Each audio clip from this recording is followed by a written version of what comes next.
Welcome back mga sir. Ngayon ay may i-review tayo na isang Lotus Farm Router. So open diretso, wala nang paligoy-ligoy.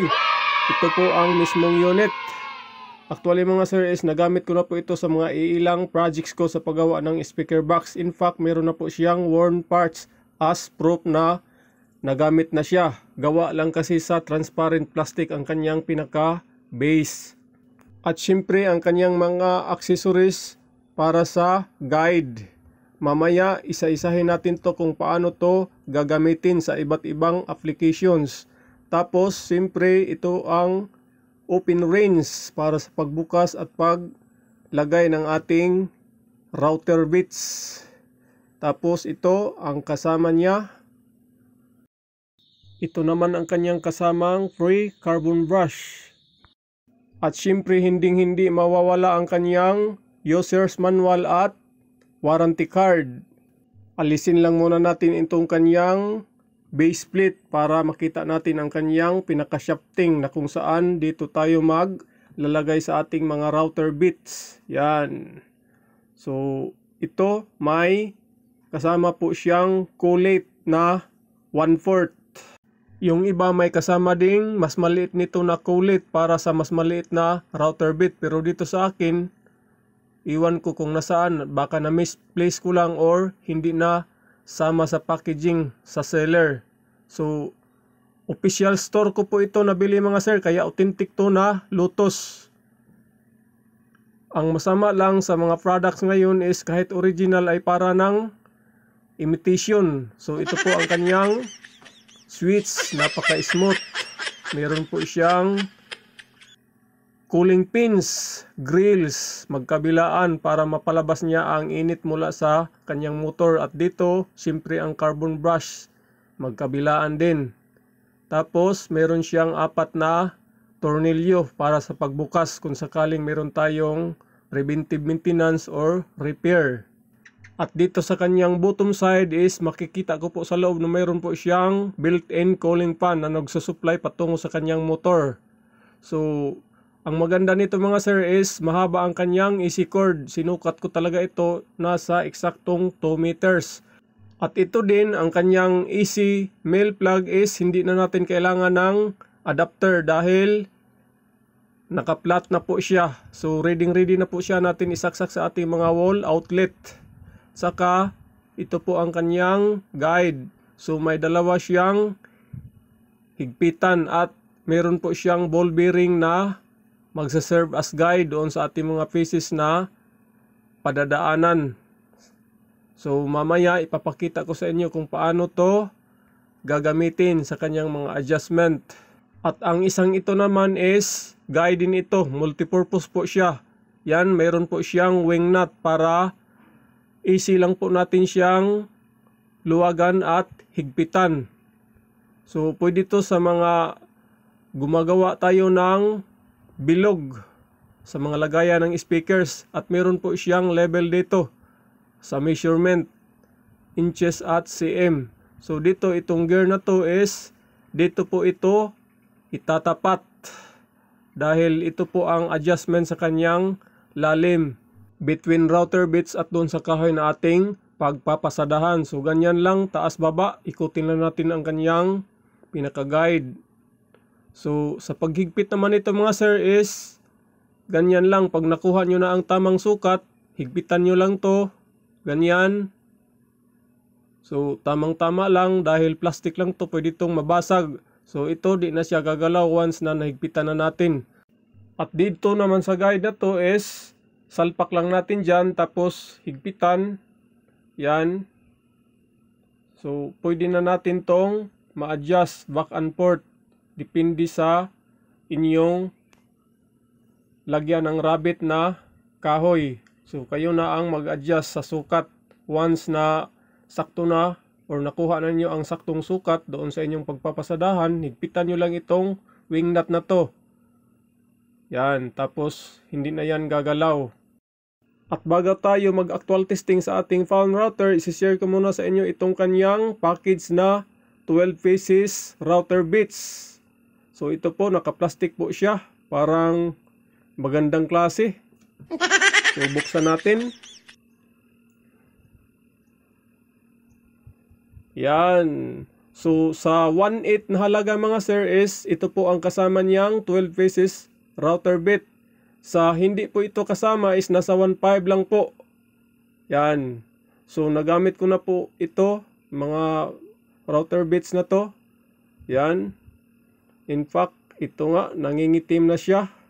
So hindi gaanong masyadong magandang klase since nasa Lotus siya pero hindi po Lotus ang pangalan sa mga router bits na to. So parang binili lang nila para pangpaakit sa mangbibili. Yan.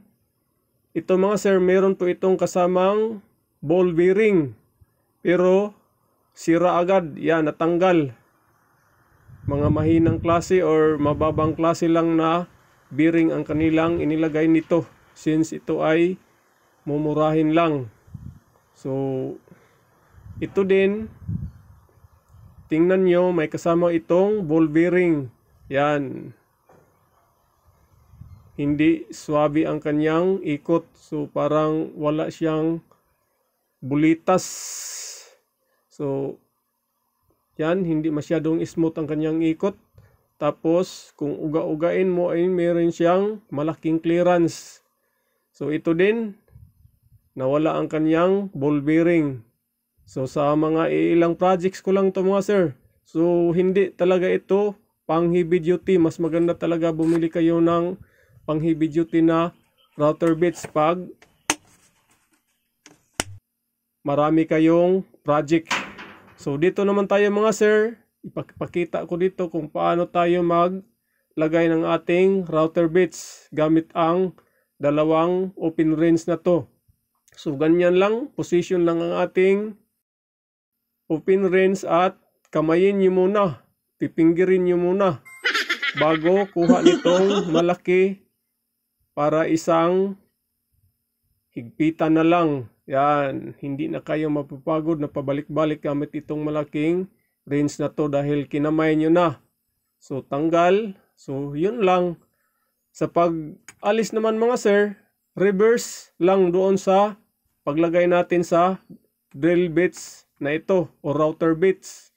Yan. So, ganyan lang ka simple.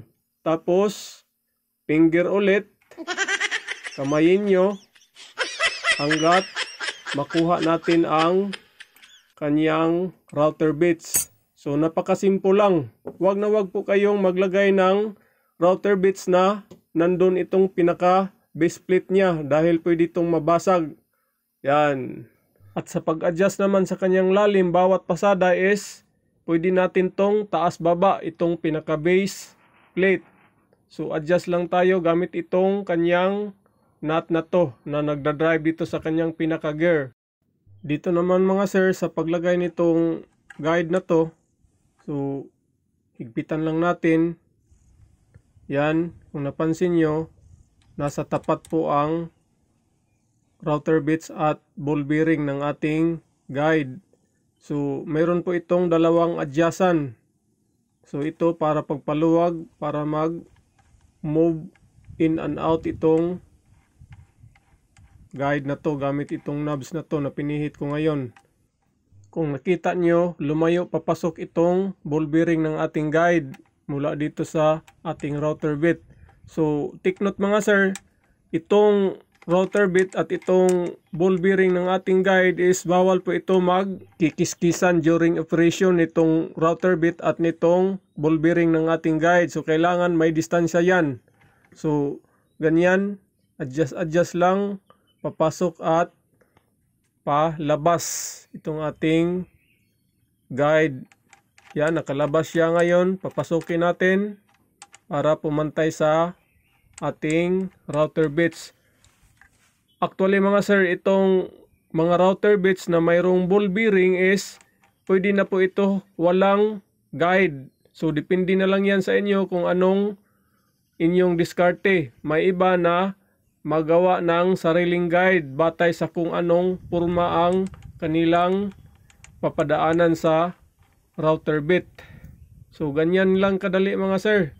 Tapos, kung makuha na natin ang ating saktong settings mula router bit at dito sa ating guide, pwede na nating higpitan itong kanyang pinakalak. So sa pag-alis, siyempre luwagan natin to tapos kalas. At try natin ngayong isaksak ang ating palm router.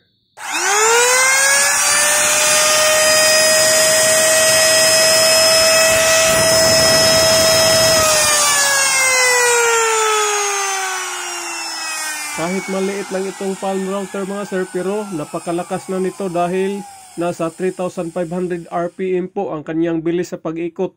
So sa mga baguhan, kailangan dalawang kamay talaga ang ihahawak nyo nito.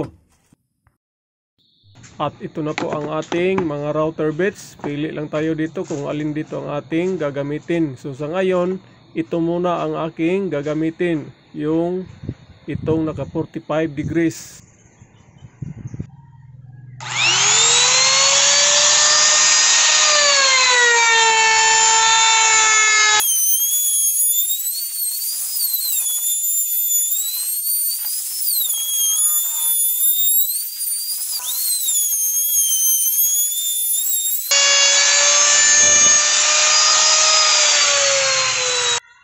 At ito na mga sir, ang mga bilog na ating pinasadahan sa 45 degrees na router bit.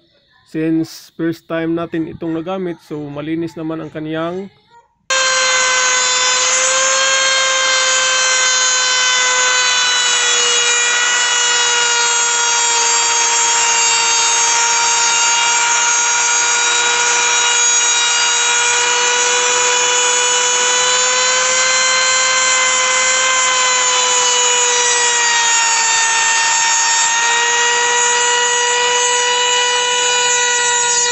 At ito na mga sir, ang ating straight cut rabbit. Yan. Ang sikreto para sa malinis na pasada mga sir is dahan-dahan lang po ang tulak sa ating router. Ito na mga sir, nakalagay na ako ng router bit, ang pinakamaliit natin na pang-cutting. Tapos hinigpitan ko na ito. Yan, napaka-importante po na mahigpit ang mga ito. So dito tayo maglagay ng screws. So wala itong sukat-sukat mga sir. Bali demonstration lang to kung paano tayo makapag buo ng bilog gamit itong guide na to.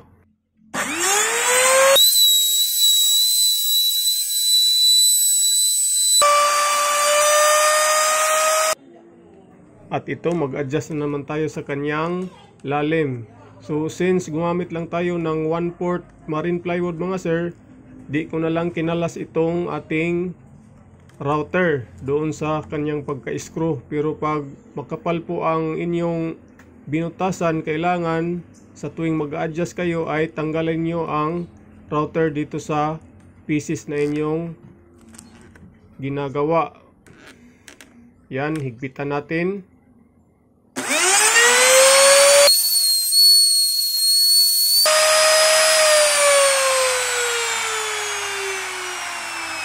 At tip ko sa inyo mga sir, sa tuwing gumagamit kayo ng power tools, kahit ano dyan, barina, planer, circular saw, at itong router, wag na wag nyong gagalawin or kukunin ang unit kapag or habang umiikot pa ang kanilang talim. So ito na mga sir, nakabuo na tayo ng bilog. Napakasimple lang. At hanggang dito na lang po mga sir ang ating video. Sana may nakuha kayong magandang ideya sa mga may balak bumili ng power tools, lalong na dito sa ating content ngayon na isang palm router. So at least may ideya na kayo. Hanggang dito na lang po mga sir. Maraming salamat. Thank you. Merry Christmas to you. Thank you.